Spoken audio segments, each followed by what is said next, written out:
Γεια σας, είμαι ο Βασίλης και μετά από κάποιους 2-3 μήνες επιστρέψαμε που δεν βγάλαμε ούτε ένα βίντεο.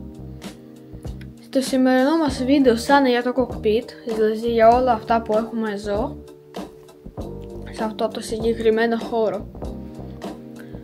Και θα αρχίσουμε από τον υπολογιστή. Ο υπολογιστής μας είναι απλός, δεν είναι ούτε παλιός αλλά ούτε κάποιος πολύ δυνατός, δηλαδή το Assetto Corsa σε το αντέχει, το Assetto Corsa Evo όχι.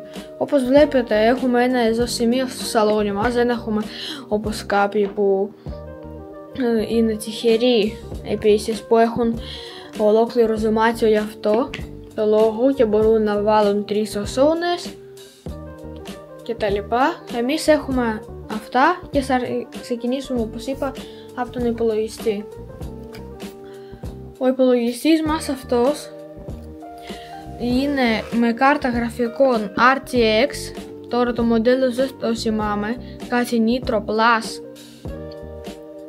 Μετά έχουμε τέτοιο αποθηκευμένο χώρο που έχουμε είναι 1 TB σε έναν δίσκο, στο οποίο θα αποθηκεύουμε ή παιχνίδια ή τα βίντεο, ανάλογο τι θα επιλέξουμε επειδή δεν αποφασίσαμε ακόμα, ή το αντίστροφο επειδή έχουμε κι άλλον ένα σκληρό δίσκο 250 GB και οι δύο είναι HDD και ένα SSD έχουμε για τα Windows. Έχουμε Windows 10 από τον υπολογιστή αυτά, ναι, και έχουμε RAM στα 24 GB τώρα, αλλά το πολύ το οποίο μπορούμε να βάλουμε είναι το 64 GB.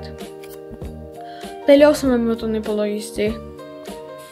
Όπως βλέπετε έχουμε το chroma key, δεν είναι και το καλύτερο επειδή είναι δικό μας, μόνοι μας το κάνουμε. Έχουμε και 2 βίντεο στο οποίο το κάνουμε.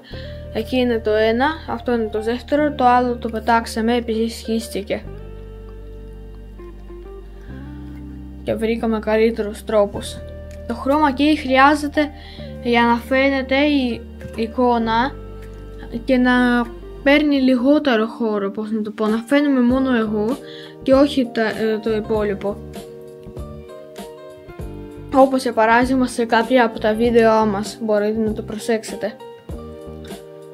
Στα πρώτα βίντεο δεν είχαμε καλή κάμερα, γι' αυτό δεν είχαμε καλή ποιότητα εικόνας. Τώρα όμως αυτή ήταν η κάμερα. Τώρα όμως έχουμε 2 πάρα πολύ καλές κάμερες, την DJI Osmo Action 5 Pro, αυτή εδώ, και με αυτήν την οποία τώρα βγάζω βίντεο, η Osmo Pocket 3.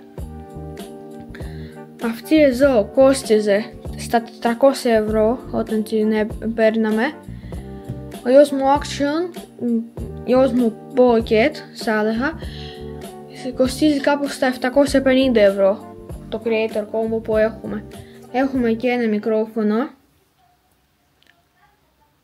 αυτό εδώ. Από τις κάμερες αυτά, μετά πάμε στο PlayStation, σε αυτό εδώ, είναι το PlayStation 4 Pro, απλά για DHDD, έχουμε 1 TB SSD. Μετά το βασικότερο, η τιμονιέρα. Είναι η T300, η συνηθισμένη, η παλιά, αυτή που υπάρχει εδώ και χρόνια. Κοστίζει τώρα καινούρια για παράδειγμα στο Scrooge. Ένα λεπτάκι. Κοστίζει 406 ευρώ. Να έτσι. Για 50 λεπτά. Καινούρια. Παίζει σε PlayStation 3, σε PlayStation 4. Έχει και φυσικά παίζει και στον υπολογιστή. Τα γράφει και εδώ. Με 1080 μοίρες περιστροφής. Αυτή εδώ είναι η τιμονιέρα. Επίσης έχουμε, περιμένετε, και ένα τιμόνι από την T500, αλλά μπαίνει και στο T300 Δηλαδή μπορούμε να αλλάξουμε το τιμόνι και να παίζουμε με αυτό, αλλά αυτό παίζει μόνο στο PlayStation 3 και μόνο στον υπολογιστή επειδή είναι παλιότερης έκδοσης. Το G500. Στο PlayStation 4 δεν παίζει. Έχουμε και ένα ράλι τιμόνι από κανονικό αμάξι. Σε αυτό δεν μπορώ να πω τη τιμή. Εδώ όπως βλέπουμε η ίδια τιμονιέρα με το βασικό τιμόνι είναι αυτή. Και μετά ένα λεπτάκι μπορούμε να πάρουμε add-on. Αυτή είναι εδώ το τιμόνι. Αυτό εδώ, να το, όπως είπαμε, 172 ευρώ κοστίζει. Κανονικά δεν αξίζει επειδή βγήκαν και καινούρια τιμόνια. Τώρα, κάποτε άξιζε. Τώρα καλύτερα να βρεις κάτι πιο καινούριο, καλύτερο. Μετά έχουμε το μικρόφωνο, το πήραμε από το Scrooge και αυτό κάπου 20 ευρώ κόστιζε. Ακουστικά Sony, αυτά εδώ, ακουστικά Sony κάπου στα 300 ευρώ. Αυτά είναι χωρίς καλώζιο. Έχω και κάποια ακουστικά με καλώζιο, αλλά είναι πιο φθηνά, 30 ευρώ. Μετά έχουμε φυσικά το κυβότιο ταχυτήτων που κόστιζε 70 ευρώ και αυτό είναι από τη Thrustmaster.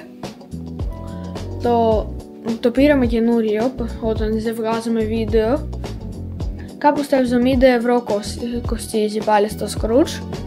Είναι από μια άλλη έκδοση τιμονιέρας, πιο καινούρια, αλλά δεν μπορώ να πω ότι είναι καλύτερη. Πάντως το κυβότιο ταχυτήτων ταιριάζει.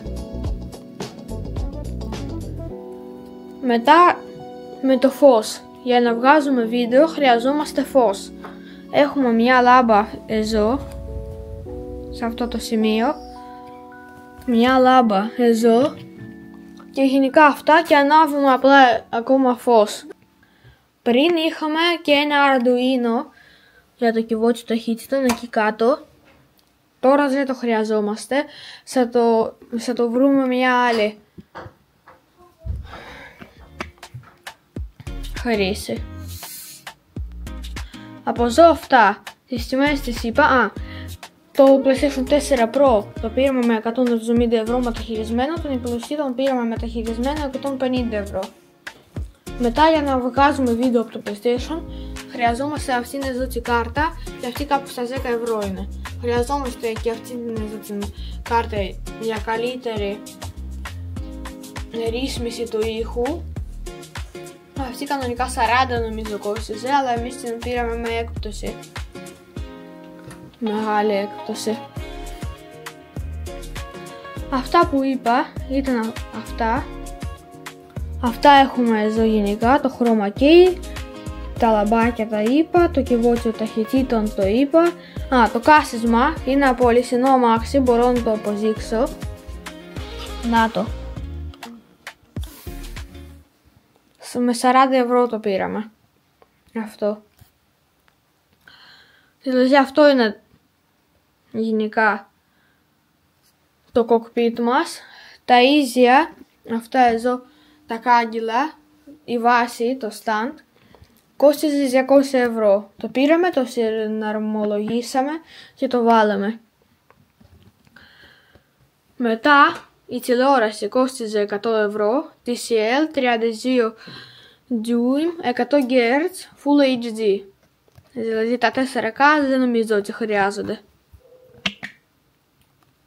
Αυτά από εδώ, όπως είδατε κάποια πράγματα είναι λίγο ακριβά. Μετά έχουμε ακόμα, αλλά δεν το χρησιμοποιούμε τώρα, δύο μικρά τέτοια βάσεις για τιμόνια. που κοστίζουν κανονικά στα 70-80 ευρώ συνήθως μεταχειρισμένα. Logitech G25, η παλιά έκδοση που παίζει στο PlayStation 2, και έχουμε επίσης το Easy το PlayStation 2.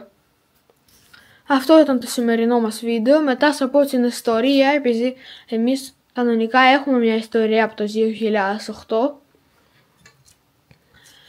και αυτό είναι το βίντεο μας.